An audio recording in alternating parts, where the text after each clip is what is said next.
यदा हि धर्मस्य ग्लानिर्भवति भारत अभ्युत्थानामधर्मस्य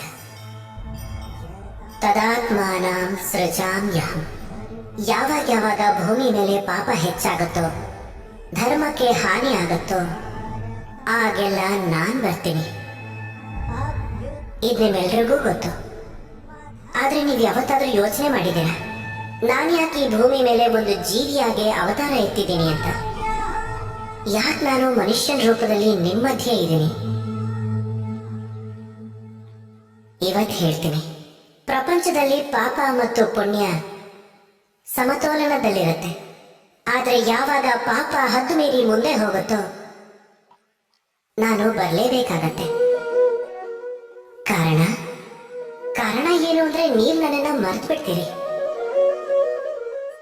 ಆಶ್ಚರ್ಯ ಪಡಬೇಡಿ, ನಾನು ನಿಮ್ಮಲ್ಲೇ ಇರ್ತೀನಿ. ಆದ್ರೆ ನೀವು ನಿಮ್ಮೊಳಗೆ ಇರೋ ಪರಮಾತ್ಮನನ್ನ ಮರಿತಾ ಹೋಗ್ತೀರಾ. ಅದಕ್ಕೆ ನಾನ್ ಬರ್ಬೇಕಾಗತ್ತೆ ನಿಮಗೆ ಹೇಳೋದಕ್ಕೆ, ಎಲ್ಲ ಶಕ್ತಿ ನಿಮ್ ಒಳಗಡೆನೇ ಇದೆ ಅಂತ. ಆದ್ರೆ ನೀವೇನ್ ಮಾಡ್ತೀರಾ? ನನಗ್ ಗೌರವ ಕೊಡ್ತೀರಾ, ನನಗ್ ಪೂಜೆ ಮಾಡ್ತೀರಾ, ನನ್ನ ಹತ್ರ ಶಕ್ತಿ ಕೇಳ್ತೀರಾ. ಹೋಗ್ತಾ ಹೋಗ್ತಾ ನಿಮ್ ಇಷ್ಟಗಳನ್ನ ನನ್ ಮುಂದೆ ಇಡ್ತೀರಾ. ನನಗ್ ನಿಮ್ ಶ್ರದ್ಧೆ ಬಗ್ಗೆ ಏನೂ ಆಕ್ಷೇಪ ಇಲ್ಲ. ನನಗೆ ಆಕ್ಷೇಪ ಇರೋದು ನಿಮ್ಮ ಆ ಭಾವದ ಬಗ್ಗೆ. ಅದೇ ನಿಮ್ಮನ್ನ ದುರ್ಬಲ ಮಾಡ್ತಿರೋದು. ಪರಮಾತ್ಮನಲ್ಲಿ ಭಕ್ತಿ ಇರಲಿ, ಆದ್ರೆ ನಿಮ್ಮ ಆತ್ಮದ ಮೇಲೂ ವಿಶ್ವಾಸ ಇಟ್ಕೊಳ್ಳಿ. ಯಾಕೆಂದ್ರೆ ನೀವು ಮಾಡಕ್ಕಾಗದೆ ಇರುವಂತದ್ದು ಈ ಪ್ರಪಂಚದಲ್ಲಿ ಏನೂ ಇಲ್ಲ. ಪ್ರತಿ ನರನಲ್ಲೂ ನಾರಾಯಣ ಇರ್ತಾನೆ, ಹಾಗೆ ಪ್ರತಿ ನಾರಿಯಲ್ಲೂ ಲಕ್ಷ್ಮಿ.